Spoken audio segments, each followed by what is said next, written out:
Hi, this is my new podcast. I'm freaking out, but I'm so excited. Welcome to Lala Land. I'm your host, Lex, and this podcast is me finally giving myself permission to say all of the things I've always wanted to say. I hope by listening that you feel empowered to just be you and do what you want. Sit back, relax, you're in Lala Land.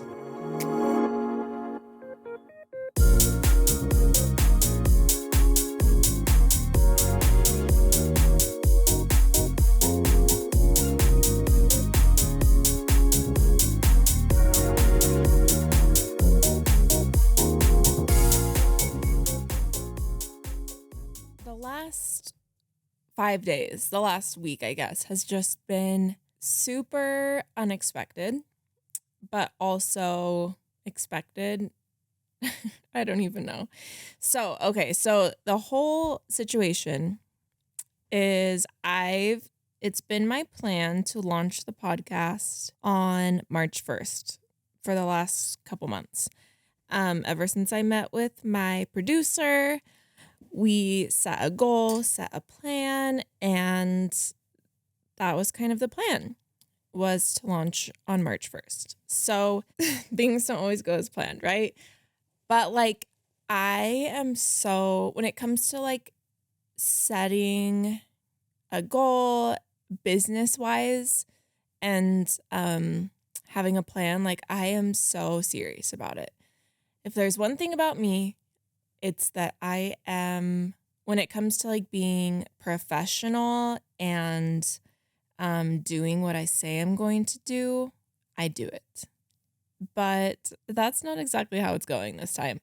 It's so interesting because I think I started Lala 6 years ago and no one was really watching. I was just figuring it out as I was doing it, which kind of gave me a little bit of freedom. It just feels different now. It feels different starting this podcast because of course there's people listening because 6 years later I've built this brand and have this incredible customer base. And, I feel like I'm more known for something now, which is Lala. And so there's just more eyes and ears listening, right? Which is so scary to me. Who knew that the girl behind the empowering, women-centered, powerful woman, do what you want, live your life brand is such a little bitch?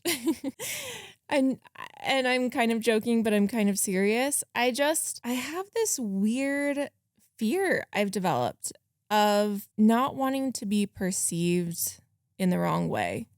Not wanting to be misunderstood. I just don't want to hurt anyone. I don't want to offend anyone. And it's so dumb because what am I going to do?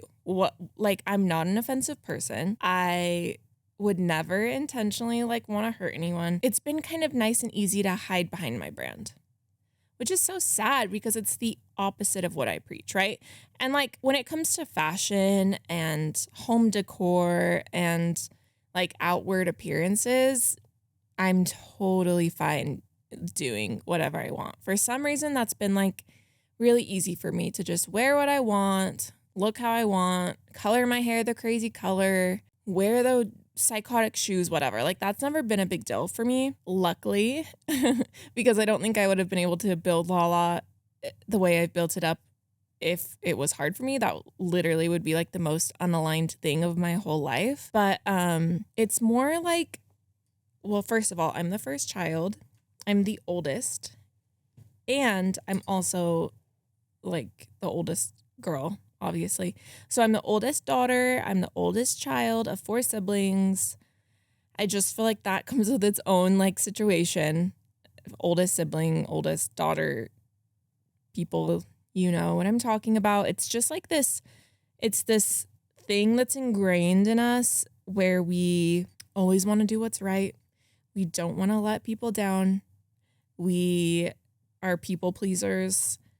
We growing up, I remember just needing to get perfect grades, needing to just be a good example for my siblings, do everything right. I don't know. It was just this pressure I felt my whole life for the most part. I mean, I went through like my rebellious stages here and there, but when it came down to it, the one thing that has always stayed with me is the stupid people pleasing. And I feel like being a people pleaser, like we have good intentions, obviously, because we are caring about other people. But when it comes down to it, I don't know where I read this, or it might have been, I think my therapist might have told me this once in therapy. But like when it comes down to it, being a people pleaser is actually more about me or yourself than it is about the actual people, because we are trying to kind of like control the narrative of what people are thinking about us, if that makes sense. So it's more like it's more on us than anyone else. But I think we all probably have like a handful of people where at least at one point in our lives we didn't want to disappoint them, or maybe they like have always thought really highly of us and we're just worried for them to not think highly of us anymore, and whatever, all of this, right? So anyways, I feel like I'm like a recovering people pleaser. And I'm 31 years old and I'm still a recovering people pleaser. I've probably been really focusing on like just living my life for me and not for other people really intentionally within the last 2 years, I would say. So it's gotten better. I'm getting better, but like it's still a thing that I notice coming up. So anyways, number one, I've been scared to start the pod because I think I want to be real on here. Like I want to say what I want to say. I want to talk about what I want to talk about. And I think for the most part, anyone who knows me in real life probably has a pretty good idea. Like they see this side of me. I'm myself in front of them. But I feel like there's maybe some people who might be surprised I said the word bitch, or I don't know. Like, I don't know. Who knows what we're going to end up talking about on here, but I'm sure there might be things that shock people, maybe disappoint them or whatever. But when it comes down to it, me not starting this podcast that I've wanted to do for so long now, it's probably been 3.5, 4 years that it's been in the back of my mind nonstop to do. Me not doing this because I don't want to let people down or kind of change that picture people have of me in their heads, which when I'm saying people, I literally probably mean like I could count them on 2 hands. Like it's these people that have, been important in my life. I've always looked up to them, or et cetera, et cetera. But me not doing what I want to do, one of my dreams, you could say, because I'm worried about what these people are going to think or say or whatever, that is so sad. And I think we could all agree. And it's so much easier to like look at someone else and be like, live your life, like, follow your dreams, do what you want. But when it's ourselves, like I feel like we can step back and see it with other people to the point where we're like, why would you not do what you want to do? Like if this is your dream, why would you let anyone stop you from doing that? But when it's yourself, it's so much easier said than done, because I think anything scary, anything new that feels scary, it's going to feel hard. Like that's just inevitable. I've been thinking about just those like cheesy little quotes you see on Pinterest that are like, do one thing every day that scares you. And I feel like we see those and we're like, it's just like we're desensitized to them. But now I'm like, damn, like when was the last time I did something that really scared me? I think it's been a while, you guys. And like, whatever, that's fine. But it's also kind of sad. But no wonder it feels so uncomfortable for me right now. Okay, sorry. I feel like I'm like going all over the place. So number one, that's just been one of the reasons I've been nervous to do this. And number two, that actually has like just come up within the last couple days, is I think when it comes to Lala. Like, I am so proud and like so passionate about this community that I've built, right? Like that these incredible people that have found my brand and they see themselves in it, or they put it on and they feel so good. You know, like my whole thing is clothes that make you feel more like you. Like finally you put on this outfit and you're just like, exhale, like this is right. You know, like the fact that I have spent the last 6 years building my brand and then attracting these people who are kind of in the same like space and want the same things when it comes to fashion. Like that is so cool. That is for sure one of my proudest accomplishments. Don't ask me how I did it. I mean, I can do like, we can try to break down business situations in other episodes if that's something you guys really want. It's not necessarily like my plan to talk tons about business on here, but I'm also not against it. I kind of just want this to be like living in Lala Land with me, like AKA living in my brain. All the things that I think about and talk about and whatever. So business is definitely one of those things that takes up a lot of space in my brain. But at the same time, this podcast is also a way for me to kind of step away from business and just have fun. Like just have something that brings me joy, is fun for me, is new, clearly something that like pushes me out of my comfort zone, that isn't business related, aka like I have to rely on it to, like with Lala, oh my gosh, I love it. It's like my number one passion. But at the end of the day, it pays the bills. It pays my 30 employees' bills. There's just so many people relying on it and me to stay rolling, to, you know, keep being successful, because it's not just me anymore. It's a lot of people that are relying on it. So if that makes sense, like this podcast is like something where it's like no pressure. You know, like this isn't paying the bills. It's just for fun. And it's kind of really nice to think that I don't have to like put that pressure on myself. Back to what I was saying though. So like this customer base, these incredible people that have found the brand and stuck around and loved the clothes, and we're continuously growing. Just within the last year, I mean, we've gained about 100,000 followers on Instagram. And so there's so many new people too, right?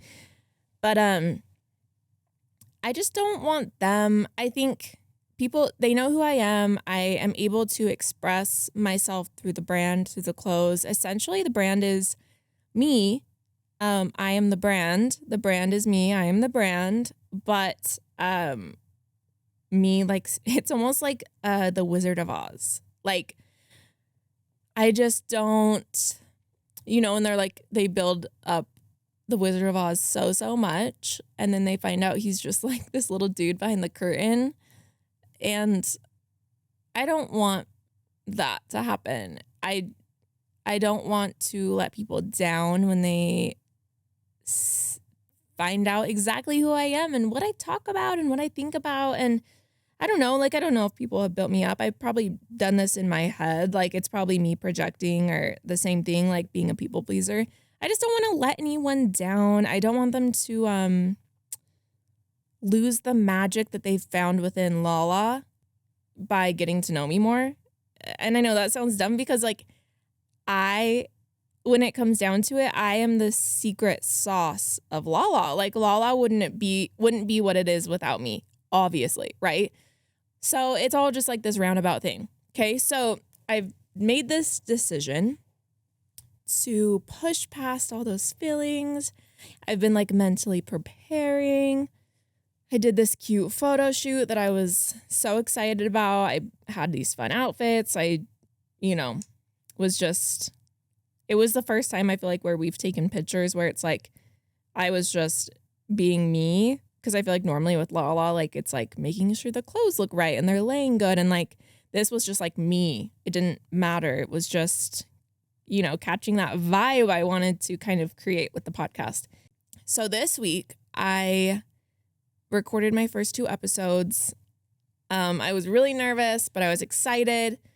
And I did kind of like an intro podcast, and then I did another one with my best friend, Kinsey. And you guys, I'm not joking you.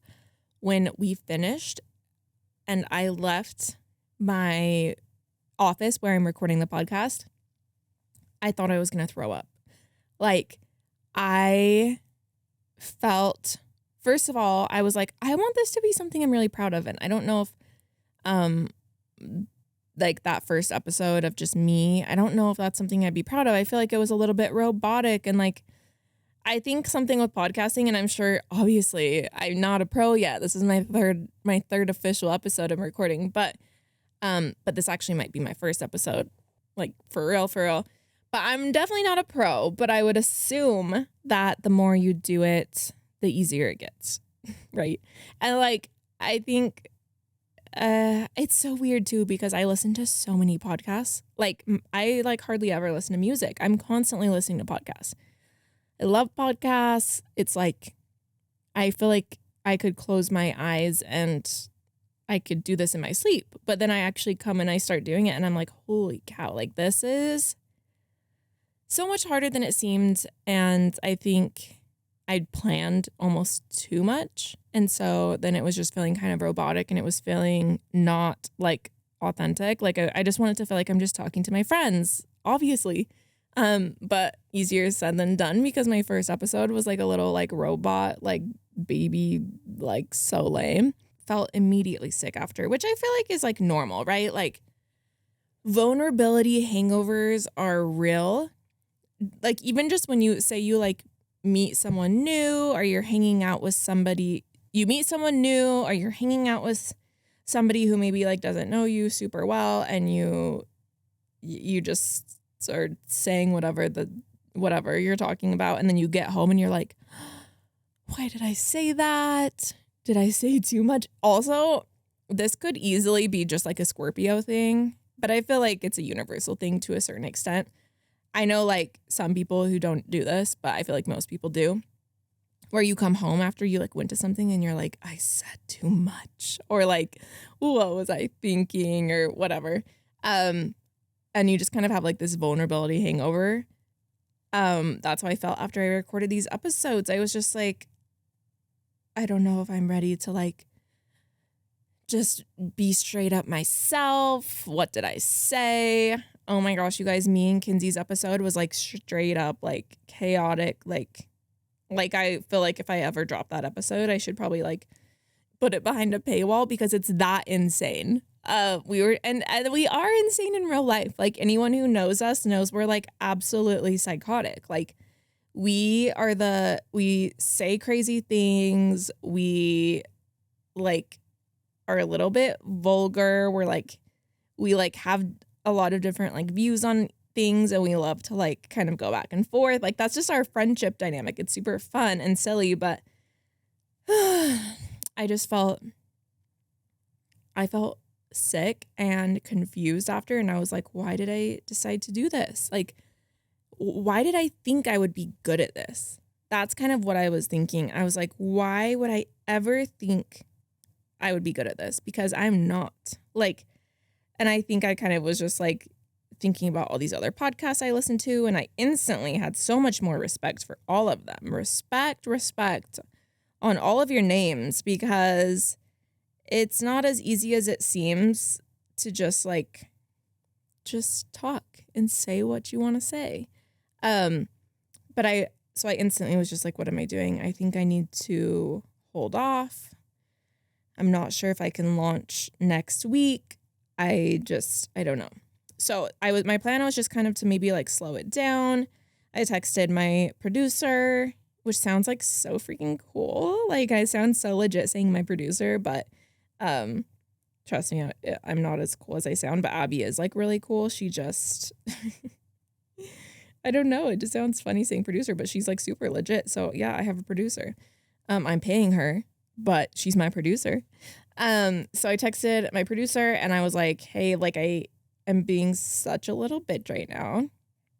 I'm so sorry, but I think we might need to like potentially push the launch out a week or two. Like, I'll let you know how I'm feeling soon. Like, I think I need to record a few more episodes and kind of like get into the hang of things before we just like put them out there. And she was so cool and was like, totally. It took me like a month before I could launch mine. Like, even after I had episodes recorded or whatever, like, no worries. And I was like, thank gosh. So, a couple days later, I'm still kind of just like so confused and like, why did I decide to do this? I'm not good at it.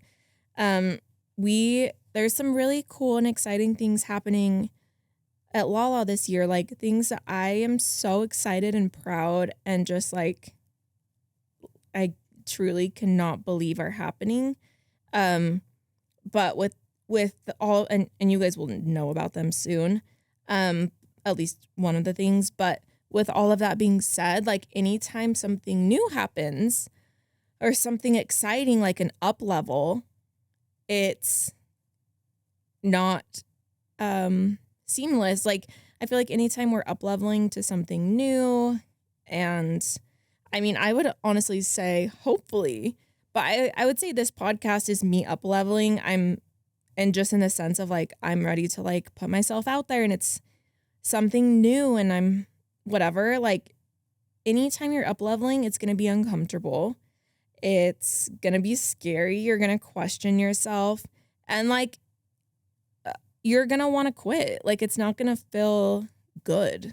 It's not going to feel easy, which like is so much easier for us, obviously. Like when something feels, just flowy and beautiful and fairy tale-ish, like it's so easy. But like, I feel like anything worth having and anything worth like taking that next step to it's not going to feel comfortable and it's not going to like feel like the flowiest thing, which I feel like for me was actually confusing this week because to me, I was like, maybe this isn't in alignment for me. Like it's not feeling effortless. It's not feeling like it's something I was maybe meant to do, but I think I was just getting confused because I haven't had a big level up in a while where I've felt uncomfortable.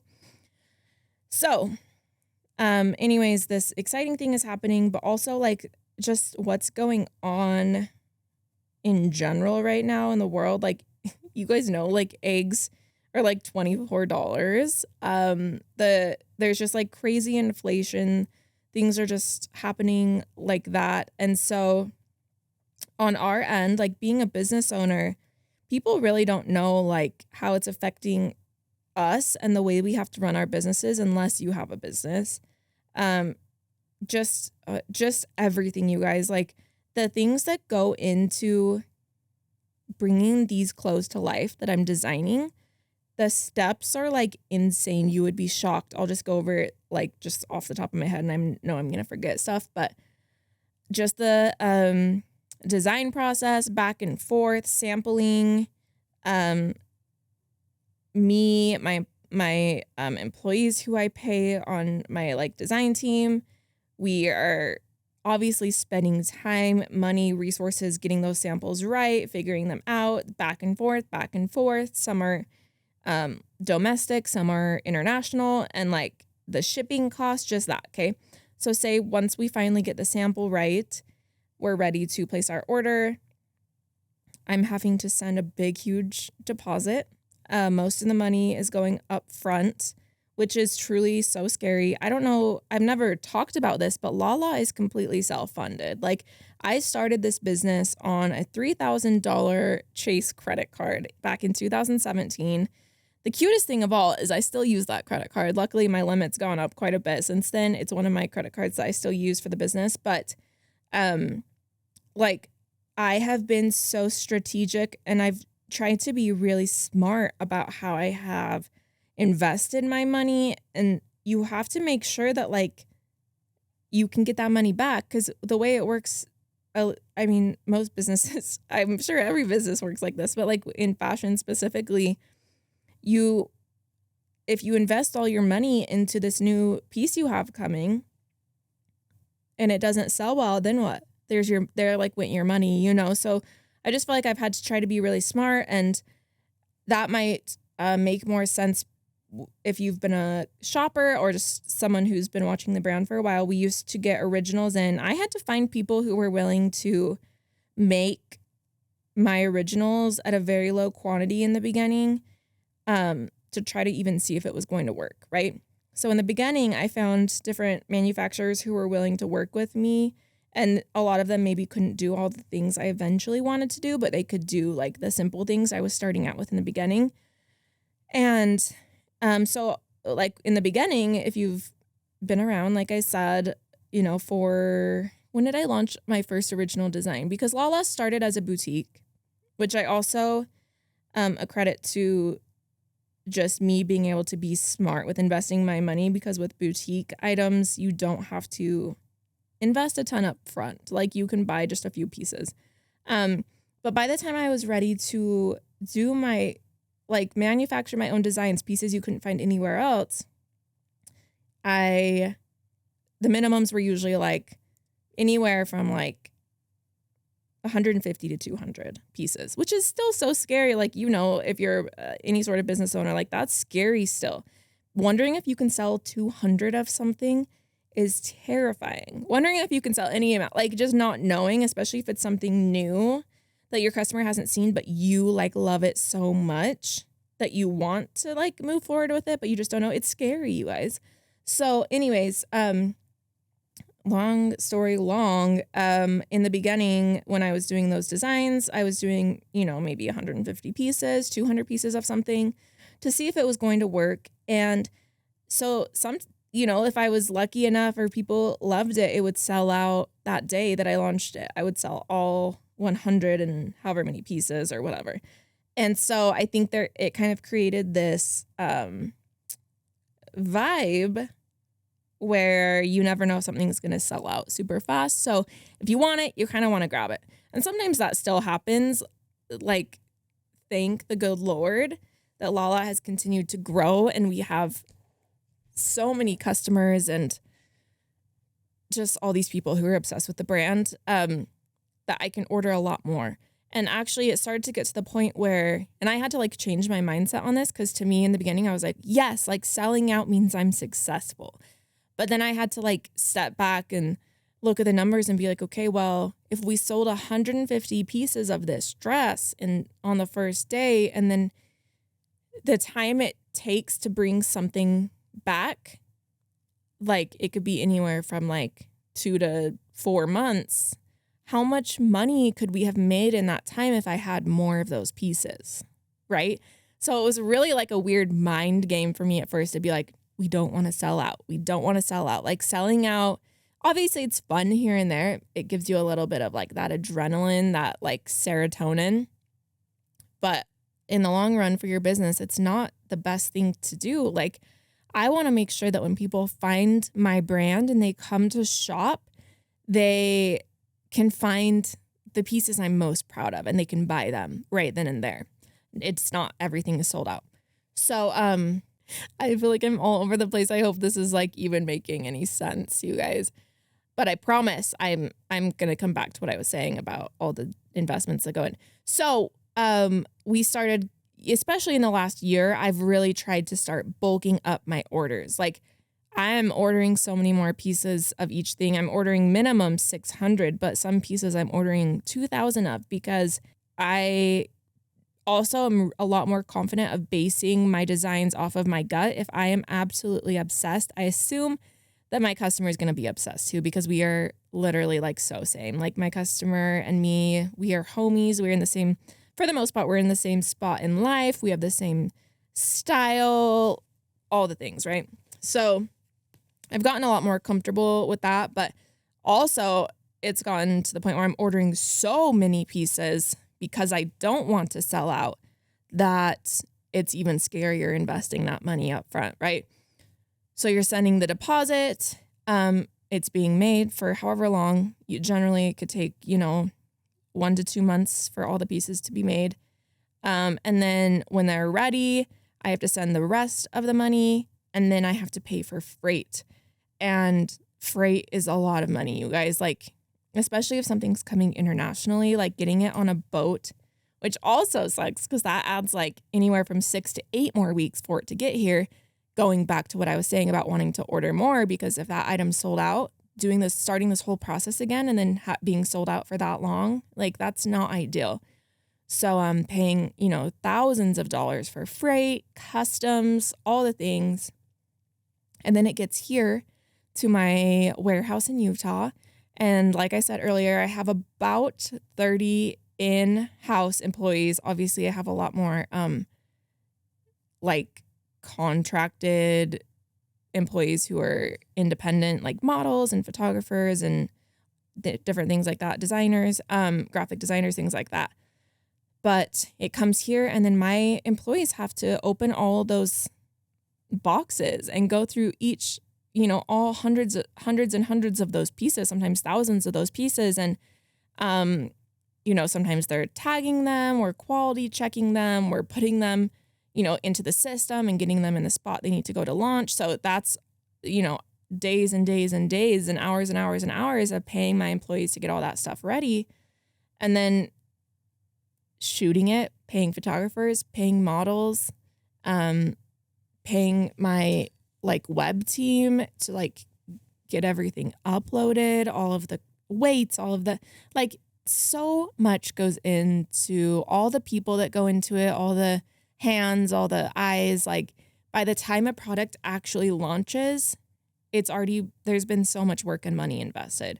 And then on top of that, obviously once it goes live, I have an incredible shipping team who's shipping all those pieces, and I'm paying them hourly every single day to ship. We do free shipping, so you have to put that into the cost. We do free exchanges, so you have to also, which is new, which I'm really excited about. You have to factor that into the cost, because if someone sends something back and then you ship them out something again, that cuts into your first cost. You guys, it's just crazy. And then I have a customer service team responding to emails and processing returns. And there's people everywhere involved in every magical aspect here at Lala. But I think when you don't have a business, you can't step back and see what's going on behind the scenes, because you don't know. Of course you don't know.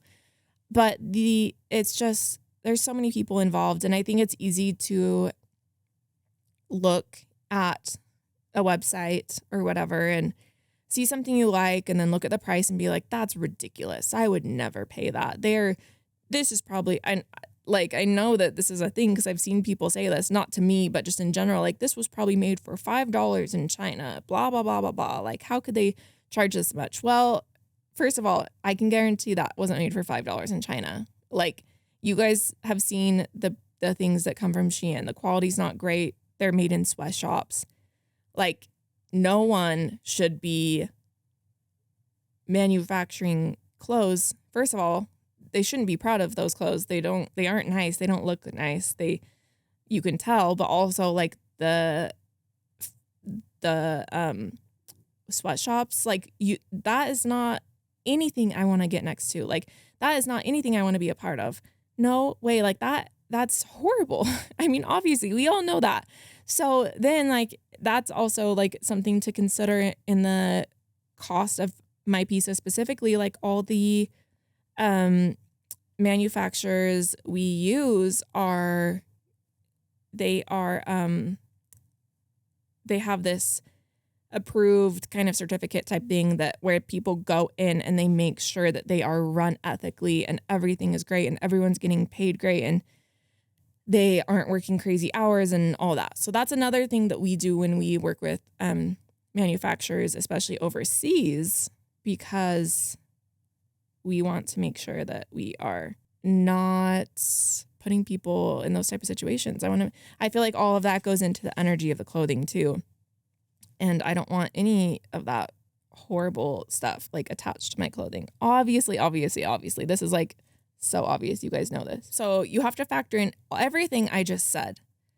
Paying for the rent at my warehouse, paying the utility bills, buying the shipping supplies. You guys, there's so much that goes into it. We just hired a company who is coming in because we need to utilize the space more in our warehouse, and they're coming and they're helping us maximize our space completely. They're putting shelves up super high.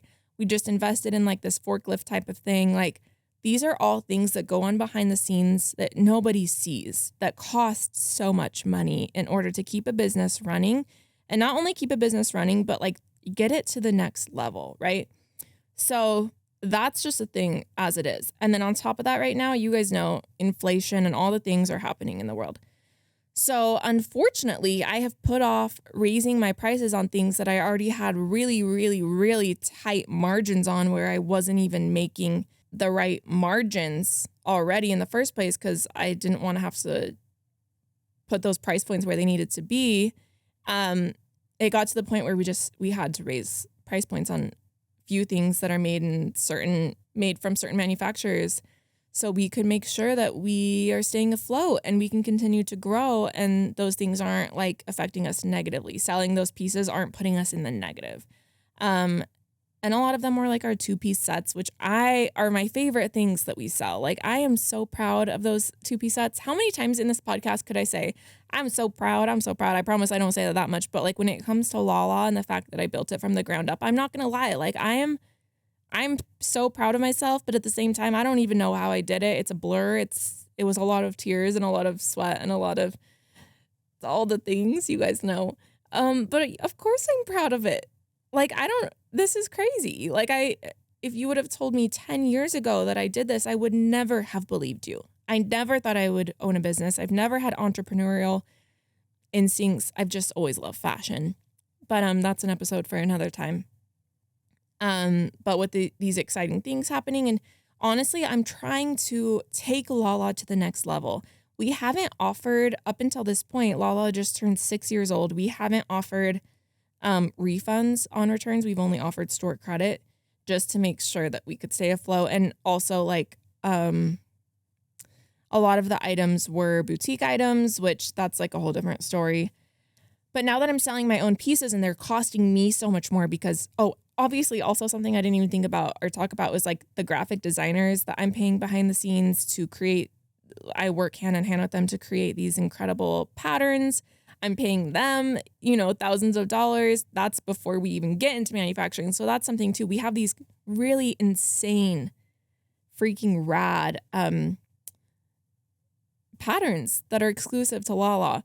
And so just these 2-piece sets that have these insane patterns, these magical fits, you guys, the way that each of them fits is so intentional. Our satin set, the top is so oversized and flowy and delicious. And the pants, they lay just right. When you're standing, the leg is perfectly wide. It's not leaning to one side or the other. I don't know if these things make sense. They have pockets, like every button, every pocket, every like collar, things like that, like the lapels, the cuffs, if there's a button on the cuff. All of these things add so much to the cost. They add more, like each of those things, you have to factor that into the cost, which is funny because like I obviously never really knew or thought about that in the past. But now when I get something, I'll notice if it doesn't have a button on the cuff, and I'll be like, they were trying to kind of like save cost there. Or you'll appreciate it more if something has like really beautiful craft, like it's been crafted really beautiful. Yeah. So long story short, we had to raise prices on some things, and a lot of the pieces, it was, I don't know, $10, $15, $20. But there was a few of like the 2-piece set specifically where like one of them we raised $40. And I knew, like I've put that off so long. I knew that there was going to be some people bummed about it. Obviously, like it doesn't make me happy. It bums me out to have to raise those prices also. But it just is something we have to do, first of all, to continue growing and continue manufacturing those specific pieces, but then also like to get us to that next level of just like making Lala even better and cooler. And I want Lala to feel like a designer brand. I want it to feel, I don't want it to have, I don't want pieces to be thousands of dollars, obviously, but I want it to feel like you put it on and it fits so nice and you feel so cool. And you know that you can't get this somewhere else. And I know that that's already happening within my business, and I'm just ready to take it up a notch. So we raised prices we adjusted some prices on some items in the middle of the day on Thursday. We have a launch on Friday. And I think when people were shopping the new items, they were noticing that some of the other items had gone up in price. And I found out that there is a Lala Facebook group that some super loyal customers created. I don't know how long ago, but it was like a buy sell trade page where they could, buy, sell, and trade things that maybe they didn't want anymore if they were looking for something that was sold out or whatever. And I think that's rad. Like, the fact that people love Lala so much that they made that page is like such an honor to me. I think it's so cool. But that day in that page, someone, I don't know, I haven't seen it and I don't want to see it. But I guess there was kind of this whole conversation that Lala, we raised our prices and it was ridiculous and all these things. And people were leaving comments on pictures. They were emailing in. And I think it sounds so much more intense than it actually was. But that's because it felt so intense. I was taking it so personal. I was crying in my office because I felt bad. Like, I don't want people who love Lala and whatever to be so upset. But like, also it's just something that had to happen and I just have to own that. Like So anyways, there were just some things people were saying, which I thought were so interesting because it kind of allowed me to see from the outside how when people are upset about something, there's that energy. And I know we all know it. It happens when you're talking. You might be like gossiping about someone and there's that energy where people want to like hop in and add to the convo. And it's the same thing. Like, people are upset and then it starts like other people see it and then they're like, yeah. And it creates this thing and it's not good. It's not good energy. It doesn't feel good. And I know that because I've been a part of it in the past. Which I'm not proud of, but it's just that energy where you are like teaming up on someone and you start to kind of develop these stories in your head that, someone might say, well, yeah, I heard that this happened and this happened. And then you're like, wait, what? Oh my gosh, that happened. And it's like, sometimes none of that stuff is even true. It's completely baseless. So that's kind of what I noticed was happening with this price increase, which facts, the price increase, that's facts. But some things that people were saying were, they were saying that I was greedy. Someone left a comment saying, well, I guess she needs more money to buy all those designer bags. Someone said, you're getting too rich for our blood, sis. Someone said, we have bills too. Someone else said, other shops are selling the same stuff that you sell for half the price, which when it comes to like the boutique items, which I do curate within my store here and there, yeah, other shops are going to sell them. But when it comes to the Lala originals, like bullshit, I created that stuff with my brain and my fingertips. These are things that I have completely dreamt up in my brain and brought to life. So I know that's not true. But it's just like one of those things where it's like, well, I can get this somewhere else. And honestly, you guys, like, first of all, my first reaction was like fear. It brought up the podcast. I was like, why am I doing this podcast? Like, this is going to give people more reasons to talk poorly about me, make assumptions about me, maybe for me to be perceived in the wrong way. I don't want it to come back and affect Lala. I don't want it to hurt the brand I've worked so hard to build. So that was something, but also it was just like a shrinking feeling. I just instantly felt the need to shrink, which is not a good feeling. No one should be shrinking. Like, no one should make you feel like you can't be yourself and you shouldn't be yourself and you shouldn't, I don't know. It's just not a good feeling, right? As I was thinking also about, these comments that people were leaving and, of course, like someone would leave a comment and then someone else would comment underneath it. And then I had responded to a few just explaining myself and kind of like why and what had to happen. I think that's just our natural reaction to want to like explain ourselves. But I kind of was having this thought, and someone else had commented that, and they said, I hope she doesn't delete these comments. And so of course I was like, oh, I can't delete these comments. And then so that after I had been thinking about it all night, and the next morning I was like, wait, this, and my friend Kinsey said this to me also when I was talking to her about it. Our social media, our life, it's our home. For me, it's my little Lala Land that I've created and put so much like love and energy and everything into. And everyone's invited. Everyone's invited. But if you're going to come into my home, if you're going to come into my little world and you're going to be mean or you're going to treat me poorly, I think it's different for someone to just come from it. Like, email into my customer service team and you can ask if you're genuinely curious about why it happened and what's happening. Like, that's curiosity is encouraged, please. But I think we all know that leaving comments on a social media post and teaming up in the comments, and at that point it didn't matter what I was going to say. They had already made their mind up. Like, that's just not nice. It's not good energy.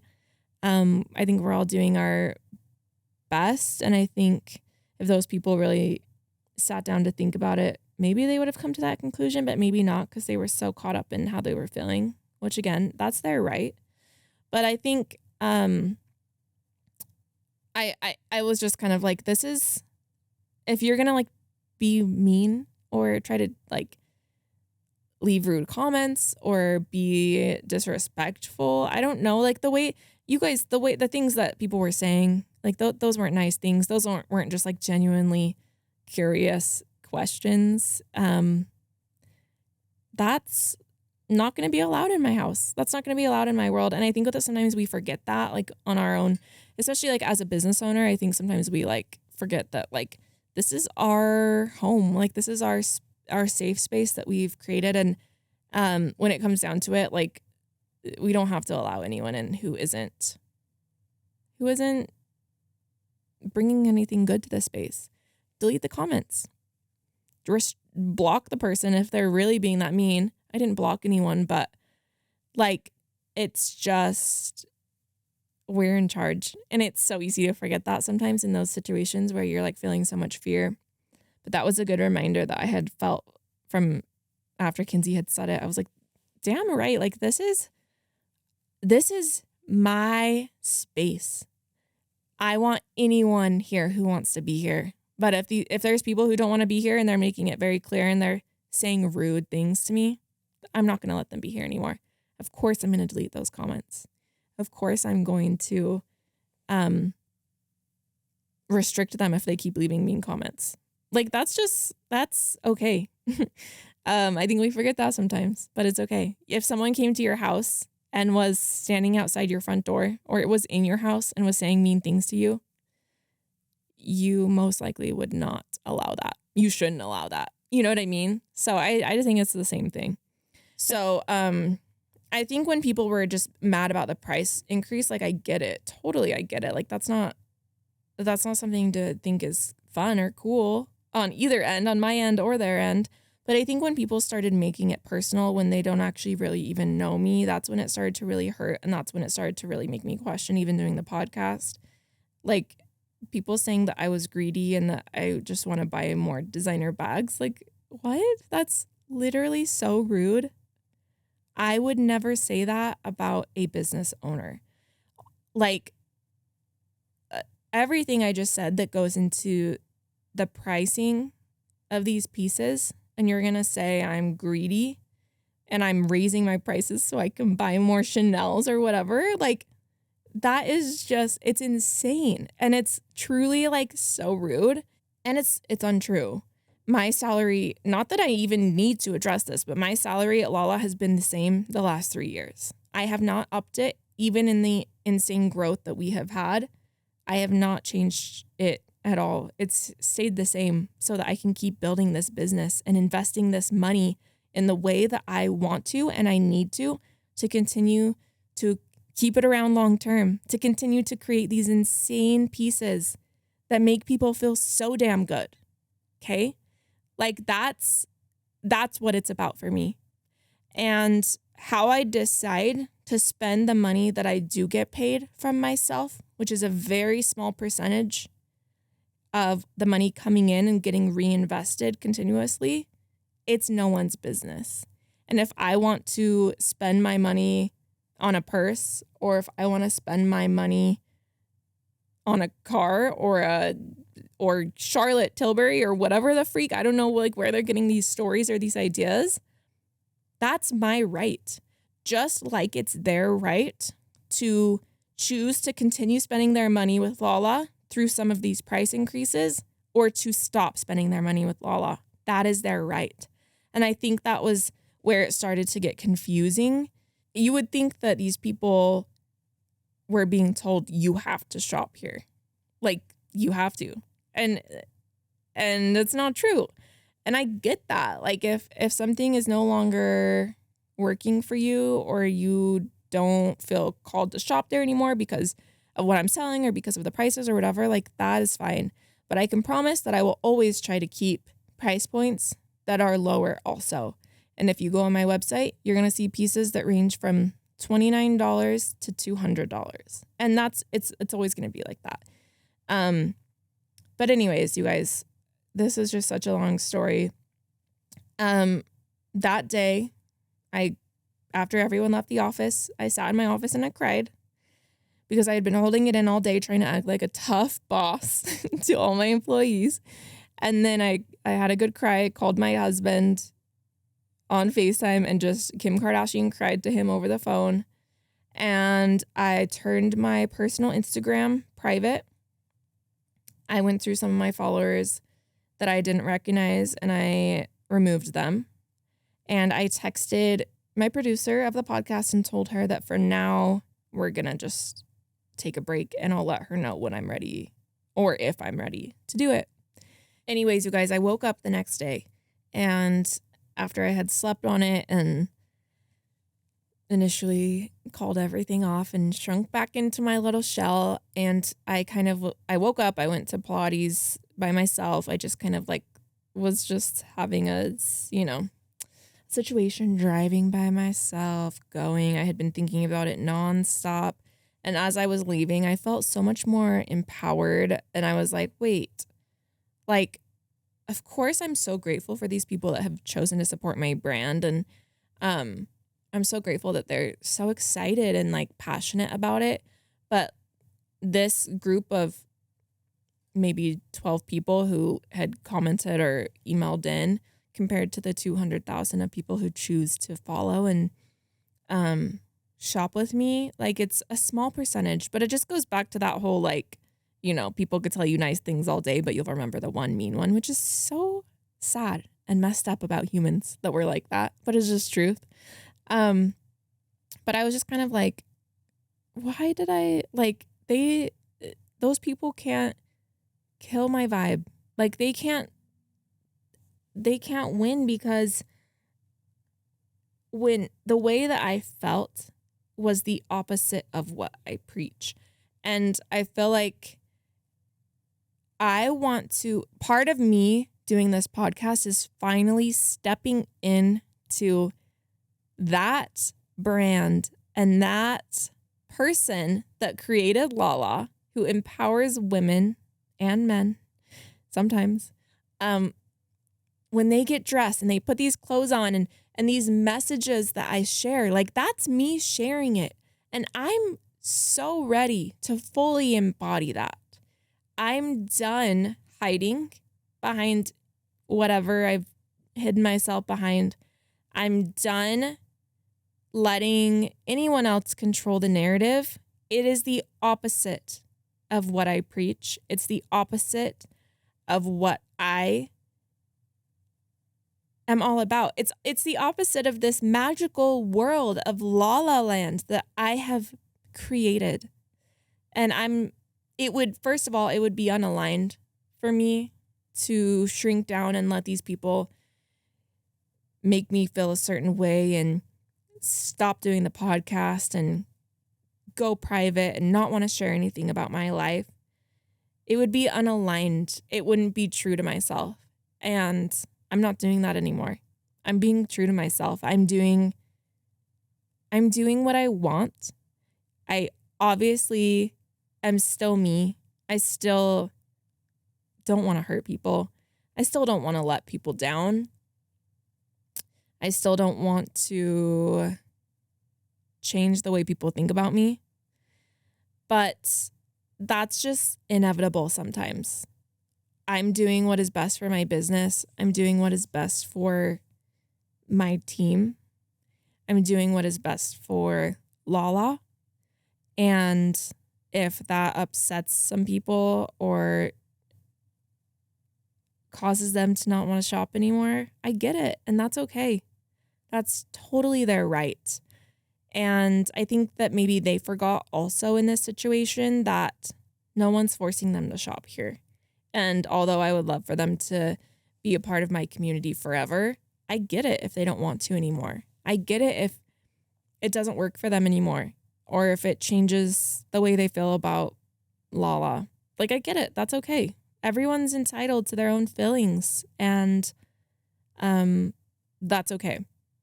But me, I'm not gonna let anyone else dictate whether or not I follow my dreams, whether or not I do what's best for my business, for my livelihood, for my employees. Okay, hold on. Go back. Change that, Abby. I don't want that in. But as for me, I'm not going to let anyone dictate anymore what I do or what I don't do. The only person that's going to dictate that is going to be me. And I'm going to make sure I have good intentions, and I'm going to make sure I'm being a good person all the time.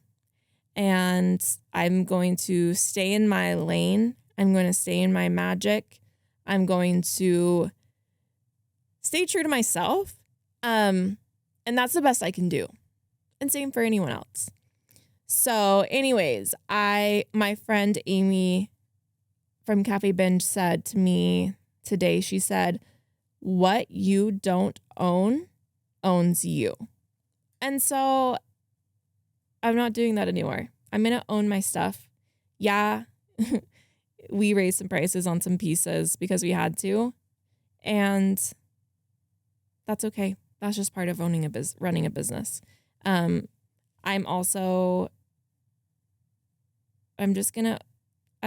done letting anything else own me, you know? And I hope the same for you. I hope that you can embody, if you can relate to this episode and any of this that I've been talking about, I hope you can embody that feeling too. I hope that you can know that you're a good person and let that be enough in you going after whatever it is you want to go after.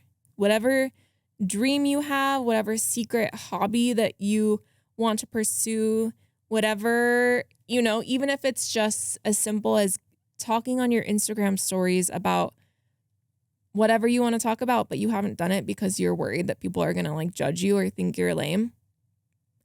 No more of that. Do it. Do it. Do the thing. Do the thing that kind of scares you.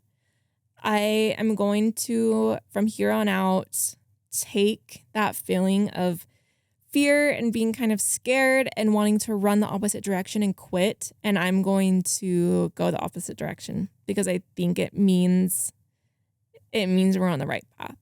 Doing something new, doing something scary, doing something exciting.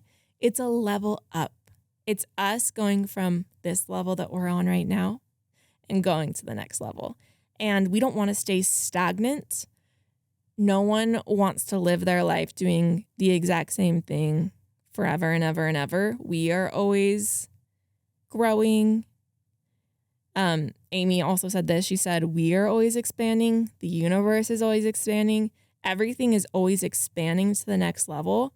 And we just need to expand with that, even if it makes us uncomfortable. So, you guys, here's to up-leveling. Here's to owning the stuff that owns us. Like, no more of that. It's not going to own us anymore. We'll own it first. Here's to just finally doing the damn thing. I'm excited. You guys know I'd be lying if I said I wasn't scared. But I'm excited and I'm really glad you're here. And I think this is going to be really good. Okay, I'll see you on the next one. Love you.